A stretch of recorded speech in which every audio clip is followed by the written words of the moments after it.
Halo, perkenalan, saya Linus Adur, guru agama di SDI Oenai, Desa Oenai, Kecamatan Lain Manen, Kabupaten Malaka, Provinsi Nusa Tenggara Timur.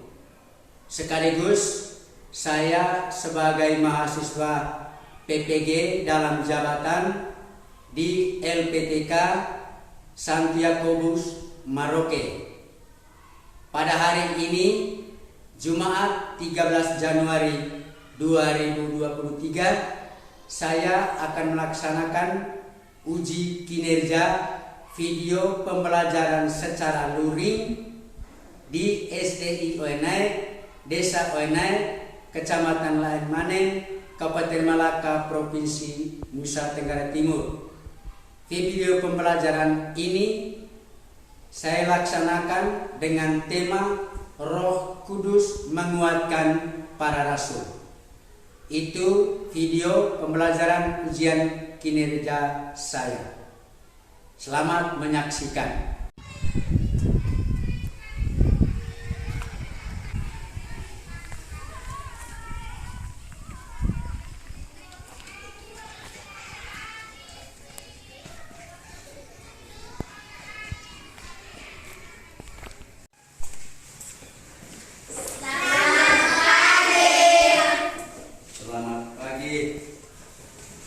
Silakan duduk. Bagaimana keadaanmu hari ini? Baik. Sehat? Sehat. Ya. Karena kita sehat, baru boleh kita datang ke sekolah. Dan ingat, sehat itu adalah berkat Tuhan. Kamu sudah berdoa? Belum. Nah, karena itu saya minta kamu berdiri, kita berdoa dulu. Kita berdoa dalam nama Bapa dan Putra dan Roh Kudus. Amin. Allah Bapa yang Maha Baik, nama Bapa dan Putra dan Roh Kudus. Amin. Silahkan duduk.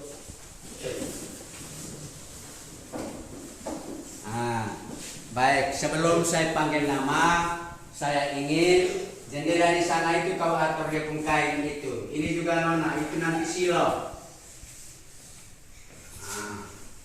Ini nona, atur jendela supaya tidak silo. Saya panggil dulu nama-namamu. Januria Evangelista Sasi. Ada, Pak. Hadir semua. Baik, terima kasih atas kehadiranmu. Baik, anak-anak yang pintar, yang cakep. Kali lalu kita telah mempelajari tentang Yesus sengsara, wafat, dan bangkit. Yesus sengsara itu, ya, sebagaimana dalam pelajaran itu, bahwa itu adalah atas hukuman yang diterimanya, ya, dalam melaksanakan tugasnya.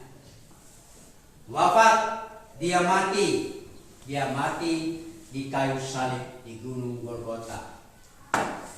Kemudian 3 hari kemudian, setelah dikuburkan atau dimakamkan, dia bangkit kembali. Karena itu saya ingin tahu bagaimana pengalaman kamu atau pemahaman kamu terhadap materi kali lalu. Saya tanya, bagaimana proses pengadilan dan keputusan terhadap Yesus? Yesus dihukum mati. Iya, Yesus dihukum mati. Bagaimana gambaran penderitaan Yesus? Penderitaan Yesus itu seperti apa? Yesus sudah mati. Iya, Yesus menderita itu kepalanya ditaruh duri, dipukuli, ya, diludah, bahkan dikasih anggur asam. Jatuh, bangun lagi, pikul lagi salib, jalan lagi. Itu sampai di puncak Golgota. Sampai Yesus wafat, sampai Yesus mati. Ya. Nah, setelah Yesus wafat, para murid itu putus asa. Harapan mereka sudah tidak ada lagi. Tetapi setelah mereka mendengar bahwa Yesus bangkit sesuai dengan harapan mereka, ya, mereka berkumpul menanti kekuatan yang dijanjikan oleh Yesus, yaitu yang Maha Tinggi. Siapa yang Maha Tinggi itu? Maha Tinggi itu adalah Roh Kudus. Itulah yang kita akan pelajari hari ini, yaitu Roh Kudus menguatkan hati para rasul. Itu yang kita bahas hari ini adalah Roh Kudus menguatkan hati para rasul.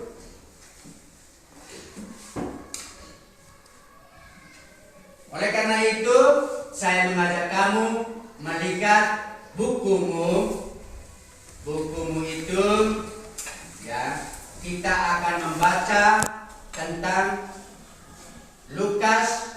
Lihat di situ, Lukas 24 ayat 13 sampai 14, Yohanes bab 20 ayat 19, dilanjutkan dengan 21 ayat 1 sampai 3. Nanti kemudian dilanjutkan lagi di Kisah Para Rasul bab 21 bab 2 ayat 1 sampai 15, dilanjutkan bab 22 ayat 24, 32 sampai 33. Mari kita lihat pertama dulu. Ya. Ketika Yesus wafat, maka murid-murid terpencar, lari pulang ke kampung masing-masing. Mereka berpikir harapan mereka sudah selesai, karena mereka sebagai orang Yahudi pada waktu itu, bangsa Yahudi dijajah oleh bangsa Romawi. Ya. Bangsa Yahudi dijajah oleh bangsa Romawi. Ketika orang-orang Yahudi yang tidak senang kepada Yesus, pemuka-pemuka agama, menangkap Yesus, mereka tidak menghukumnya hukum mati, karena mereka tidak berhak untuk memberikan hukuman mati kepada Yesus. Maka mereka membawa Yesus ke gubernur mereka, yaitu Pontius Pilatus, untuk meminta kepada Pontius Pilatus memberikan hukuman mati kepada Yesus. Awalnya Pontius Pilatus tidak memberikan hukuman itu, tetapi desakan-desakan dari orang-orang Yahudi yang tidak senang kepada Yesus, maka akhirnya dia memberikan hukuman itu. Dari situlah kisah awal penderitaan Yesus. Nah, begitu diproses dalam penderitaan itu sampai Yesus mati, maka semua harapan-harapan murid, karena harapan murid pada awalnya bahwa Yesus adalah kekuatan mereka, raja mereka yang memimpin mereka untuk mereka bebas dari penjajahan bangsa Romawi. Tetapi ternyata harapan-harapan itu pudar, hilang semua ketika Yesus ditangkap dan menderita dan mati. Padahal berkali-kali Yesus datang, saya bukan datang untuk kamu bebas dari merdeka. Dan perbuatan-perbuatan Yesus jauh dari harapan mereka. Maka ketika Yesus mati, hilang semua harapan mereka. Tapi Yesus janji, kamu menanti kekuatan dari yang Maha Tinggi. Nah, ketika mereka mendengar Yesus mati, dua orang murid pergi ke Emmaus. Kita pulang kampung. Apa mereka buat sampai di kampung? Mereka melakukan tugas-tugas mereka sebagaimana sebelum mereka mengikuti Yesus, belum menjadi rasul. Petrus juga pulang kampung. Dia mulai lagi mengerjakan pekerjaan lamanya, yaitu menangkap ikan. Petrus. Tetapi begitu mereka mendengar bahwa Yesus bangkit, maka mereka mulai pulang kembali dan berkumpul lagi. Tapi sembunyi-sembunyi.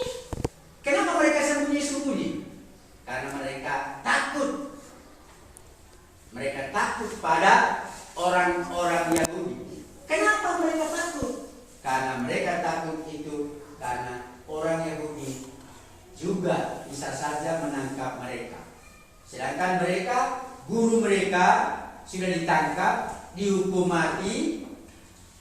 Mereka berpikir apalagi kita orang kecil. Untuk lebih jelasnya, mari kita melihat kitab suci tentang kisahnya.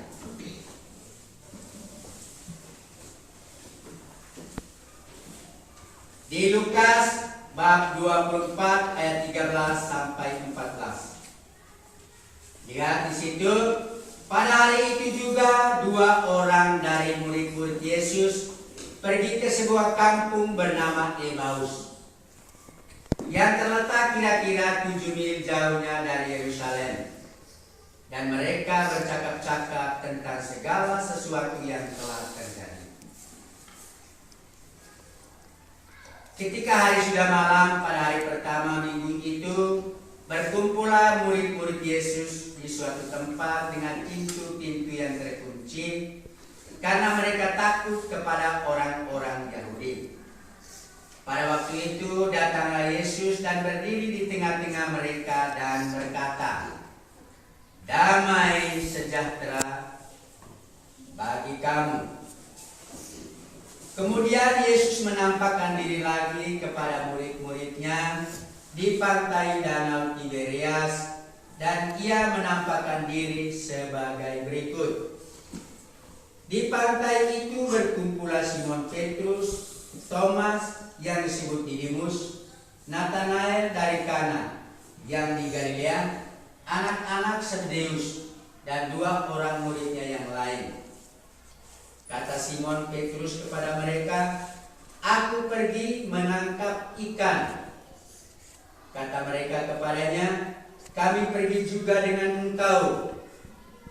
Mereka berangkat lalu naik ke perahu. Tetapi malam itu mereka tidak menangkap apa-apa.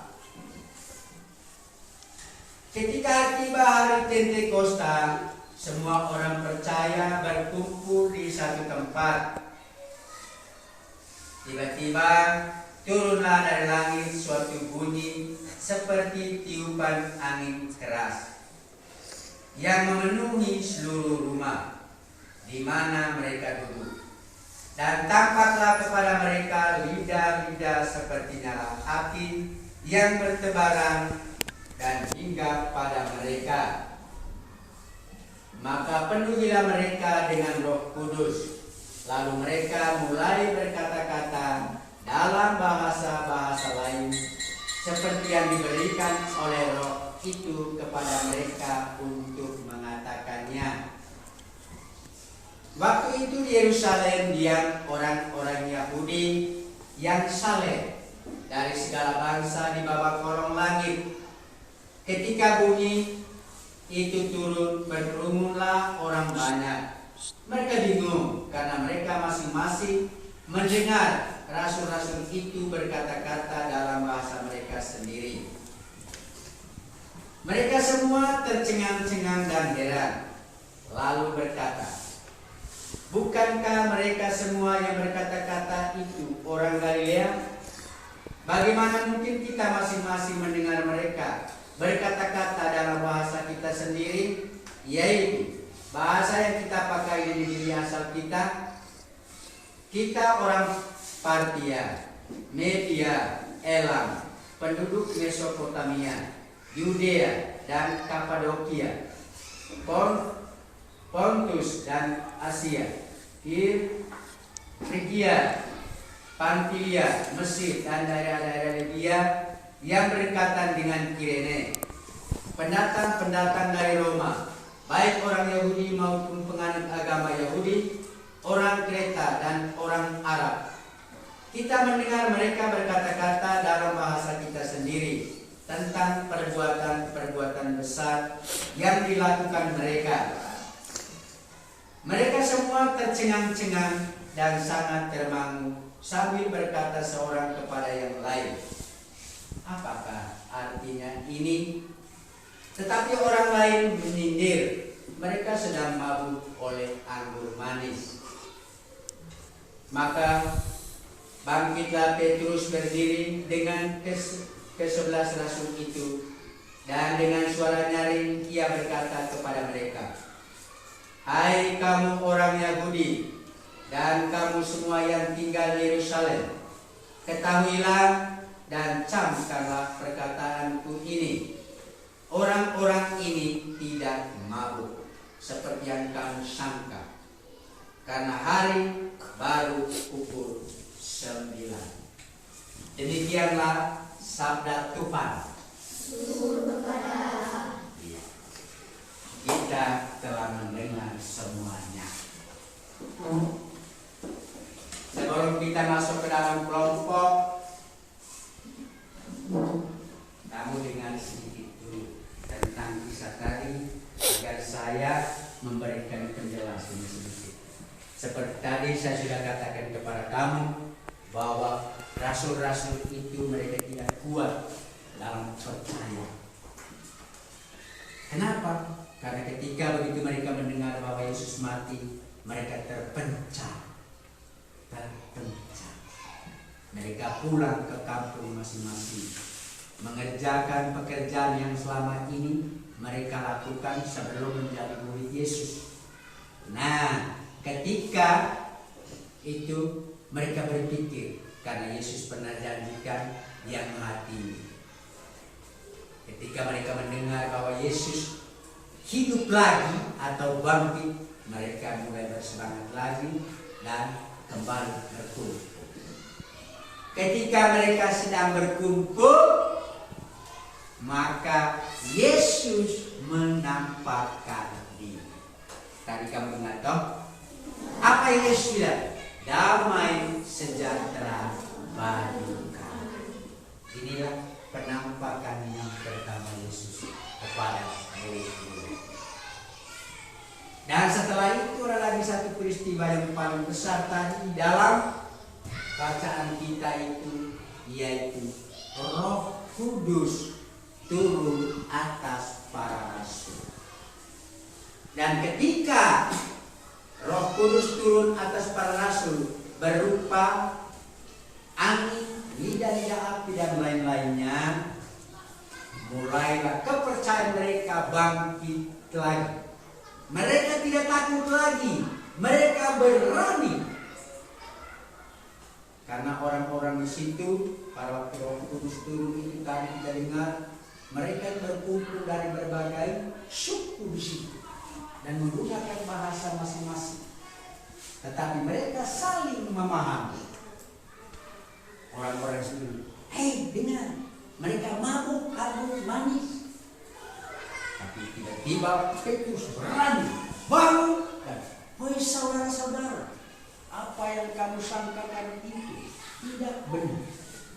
Inilah yang dijanjikan Kristus kepada kami. Maka saat itu mulailah Petrus memberanikan diri dan semua ke-11 rasul lainnya ikut bersama Petrus mulai mewartakan kesaksian mereka bahwa Yesus itu sungguh-sungguh sudah bangkit. Itu kenapa? Karena kekuatan dari Roh Kudus. Untuk itu saya memberikan kamu beberapa pertanyaan di dalam kelompok. Kamu membentuk kelompok. Silakan.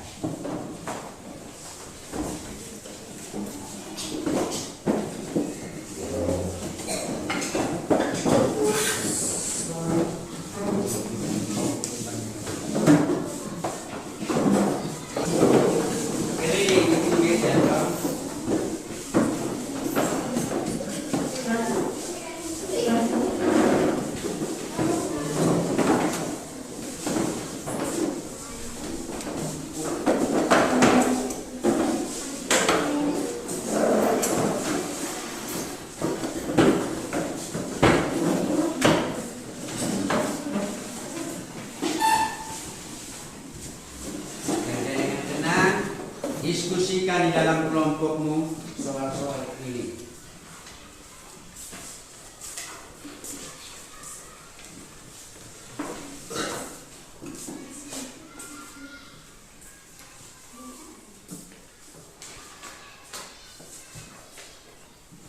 Kalau seperti itu bagi kamu itu bisa diskusi. Ini kamu harus keluar lagi. Kau masuk dalam.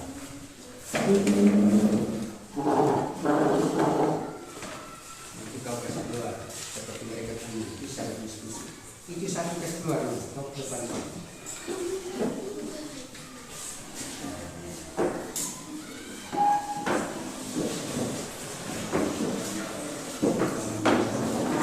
Supaya diskusinya bagus.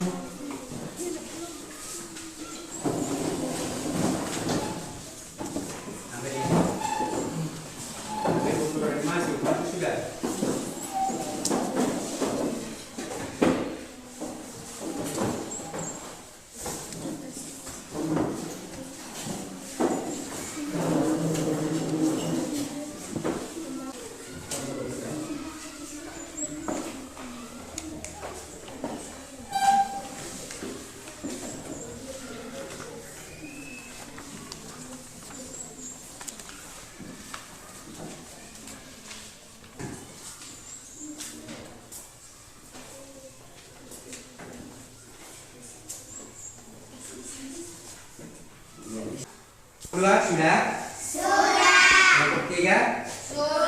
Baik. Salah satu di antara kelompok-kelompok itu, ya, siapa yang membawakan laporan silakan.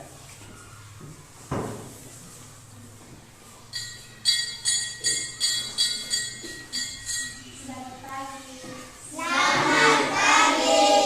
Terima kasih atas waktu dan kesempatan yang diberikan kepada saya untuk mempresentasikan hasil diskusi kelompok kami.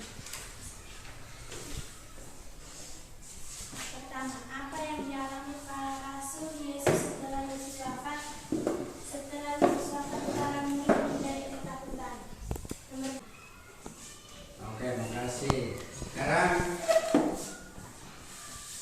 ada pertanyaan dari kelompok 2 dan 3 untuk kelompok nomor 1? Tidak.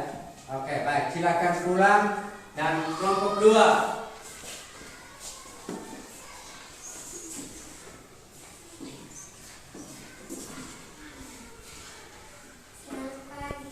Selamat pagi. Terima kasih atas waktu dan kesempatan yang diberikan kepada kami untuk mempresentasikan hasil kerja kami.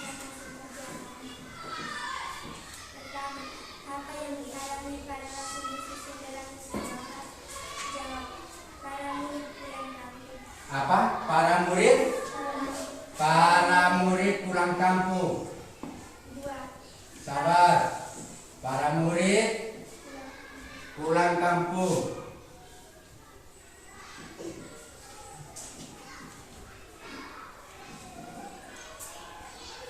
Ya, yang kedua.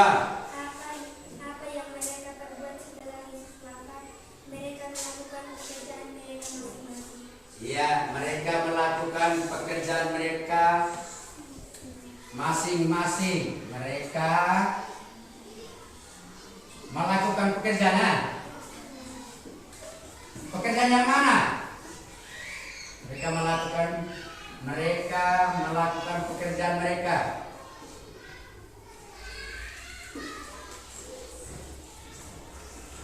Semula,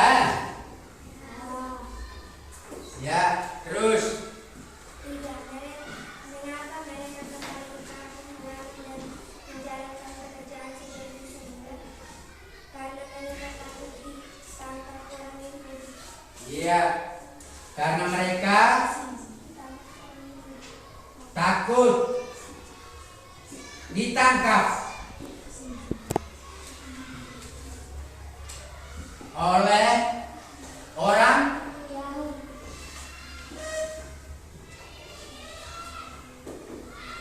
terus. Mengapa mereka takut pada bangsa Yahudi? Karena mereka takut ditangkap orang Yahudi. Karena mereka murid-murid Yesus. Karena murid-murid Yesus. Karena mereka murid-murid Yesus. Oke. Ya.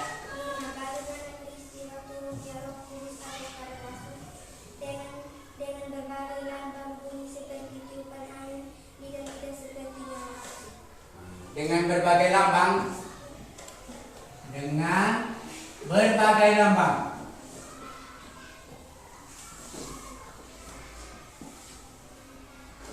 Dengan berbagai lambang bagaimana? Dengan berbagai lambang bunyi seperti tiupan angin. Bunyi seperti tiupan angin. Pertanyaan nomor 1 dan kelompok 3. Ada pertanyaan untuk jawaban mereka? Tidak ada. Ya, silakan kelompok 3. Selamat pagi. Selamat pagi. Dengarkan jawaban-jawaban kelompok 1, 2, dan 3 ada di sini semua. Dari pertanyaan yang pertama itu, apa yang dialami para rasul Yesus setelah Yesus mati? Apa yang dialami? Yang mereka alami adalah ketakutan. Jawaban yang benar adalah yang paling benar. Semua jawaban-jawaban di kelompok 1, kelompok 2, kelompok 3 benar. Tapi jawaban yang paling benar adalah ketika mereka mendengar bahwa Yesus mati, ketakutan. Mereka takut. Luar biasa. Terpencar-pencar. Nah, apa yang mereka perbuat setelah Yesus wafat? Karena ketakutan itu mereka lari kemana? Pulang kampung. Para murid pulang ke kampung. Habis itu, mengapa mereka kembali ke kampung halaman dan menjalani pekerjaan seperti semula? Setelah sampai di kampung, mau buat apa? Terpaksa mereka menjalankan lagi pekerjaan-pekerjaan yang dulu sebelum mereka menjadi murid Yesus. Seperti Petrus, dulu dia bekerja sebagai penjala ikan, maka dia kembali ke penjala ikan. Tetapi mereka masing-masing tetap berharap bahwa janji Yesus ya akan ada yang maha tinggi yang datang membantu kamu. Mereka tetap ingat itu. Lalu, mengapa mereka takut pada bangsa Yahudi? Mereka takut kepada bangsa Yahudi, takut ditangkap dan dibunuh seperti guru mereka. Nah, kalau guru mereka Yesus sudah ditangkap dan disensarakan, ya, memikul salib, memanggul salib, dibunuh dengan keji, maka mereka juga takut. Bagaimana peristiwa turunnya Roh Kudus? Peristiwa turunnya Roh Kudus itu seperti ini. Sementara mereka berkumpul, tiba-tiba turunlah bunyi menggelegar seperti angin, seperti lidah api. Inilah Roh Kudus, Roh kekuatan ini. Ketika mereka berkumpul dalam satu ruangan, tiba-tiba mereka mendengar bunyi menggelegar, seperti gemuruh, seperti angin. Mereka melihat seperti Roh Kudus itu ini. Tandanya. Maka mereka lihat ini, mereka melihat ke atas. Melihat ke atas. Mana? Mereka melihat berupa lidah api. Kau pernah lihat lidah api? Pernah melihat lidah api? Ya. Ujungnya itu angin. Itu angin, berupa angin. Karya-karya Roh Kudus.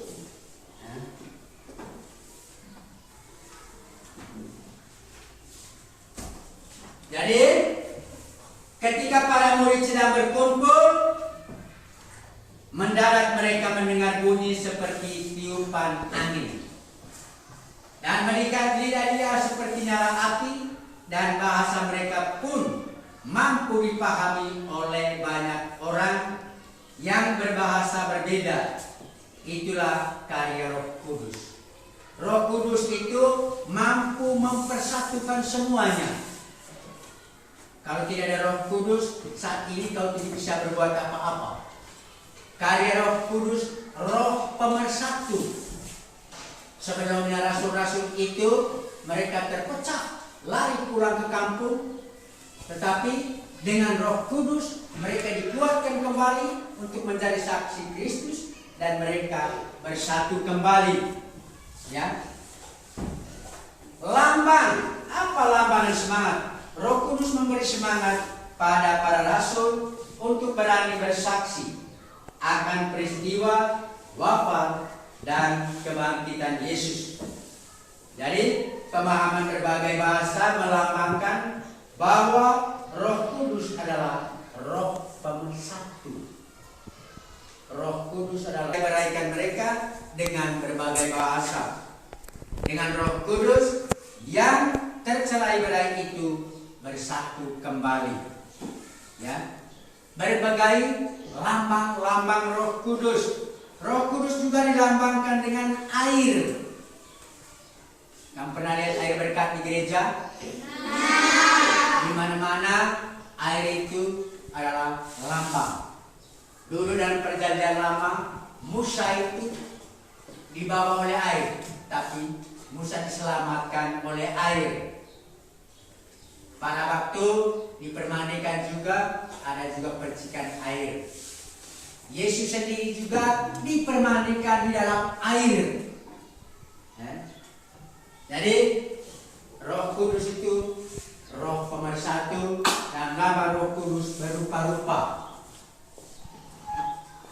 Kemudian juga ya, masing-masing lambang pengungkapan peran Roh Kudus sebagaimana telah dipaparkan di dalam pleno tadi, sebagaimana dikatakan Yesus, Rohku atau Roh Kudus pun akan mengingatkan akan segala hal yang dikatakan dan dilakukan Yesus dan mengajarkan sesuatu yang akan datang.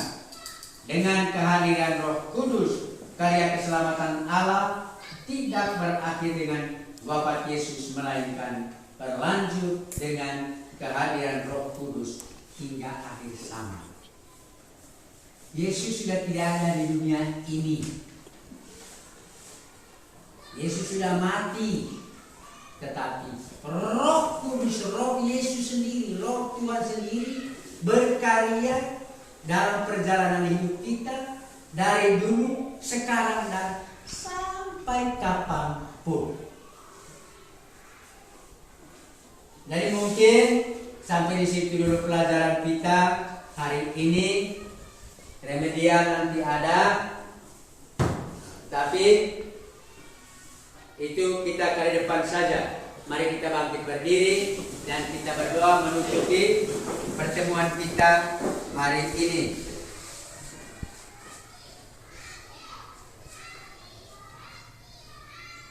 Atas nama Bapa dan Putra dan Roh Kudus, amin. Allah Bapa di dalam kerajaan surga, kami Amin. atas nama Bapa dan Putra dan Roh Kudus, amin. Selamat siang dan terima kasih.